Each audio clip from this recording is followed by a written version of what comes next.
ছেলে ধরা গুজব থামার কোনো লক্ষণ নেই। শনিবার রাতে ফের এক ভবঘুরে যুবককে গণপিটুনি দিল স্থানীয় মানুষ। স্থানীয় সূত্রে জানা গেছে, শনিবার রাতে উত্তর 24 পরগনার বনগাঁ পৌরসভা এলাকার 9 নম্বর ওয়ার্ডের ঠাকুরপল্লীতে এক ব্যক্তিকে ঘুরে বেড়াতে দেখা যাচ্ছিল। এলাকাবাসীরা তাকে ছেলে ধরা মনে করে বেধড়ক মারধর করে।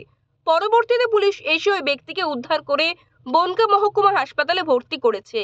ভবঘুরেকে মারধরের সেই ছবি ইতিমধ্যেই ভাইরাল হয়েছে সামাজিক মাধ্যমে এবং ঘটনার সঙ্গে জড়িত থাকার জন্য দুজনকে গ্রেফতার করেছে পুলিশ। এ বিষয়ে বনগাঁয়ের 9 নম্বর ওয়ার্ডের কাউন্সিলর বন্দনা দাস কীর্তনিয়া বলেন, সাধারণ মানুষকে বলবো, গুজবে কান দেবেন না। এই ধরনের কোনো সন্দেহভাজন ব্যক্তিকে দেখলে পুলিশ প্রশাসনকে খবর দিন, আইন হাতে তুলে নেবেন না। ওয়ার্ডের বাইরে যারা আছে সকলকেই একটা কথাই বলবো, গুজবে কান দেবেন না।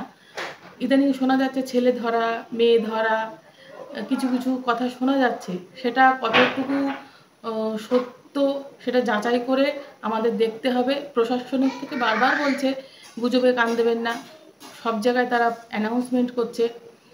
আমারও সেটাই কথা, গুজবে কান দেবেন না। কিন্তু তারপরেও বলবো, আমাদের বাচ্চারা আছে প্রত্যেকের বাড়ি, তাদেরকে সতর্কভাবে রাখতে হবে, দেখতে হবে।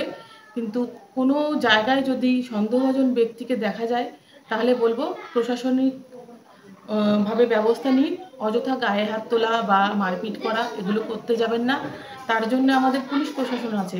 পুলিশ প্রশাসনকে জানান, বা পৌরসভা হোক, পঞ্চায়েত হোক, যারা দায়িত্বে আছে তাদেরকে জানান। তারা যথাযথ ব্যবস্থা নেবে। আইন আইনের মতন চলবে, নিজের হাতে আইনটা তুলে নেবেন না। অভিযুক্ত দুই ব্যক্তির নাম বিশ্বজিৎ দত্ত ও তাপস ঘোষ। এই ঘটনায় আর কেউ যুক্ত আছে কিনা তদন্ত করে দেখছে পুলিশ। বনগাঁ থেকে প্রতীতি ঘোষের রিপোর্ট, ওঙ্কার বাংলা।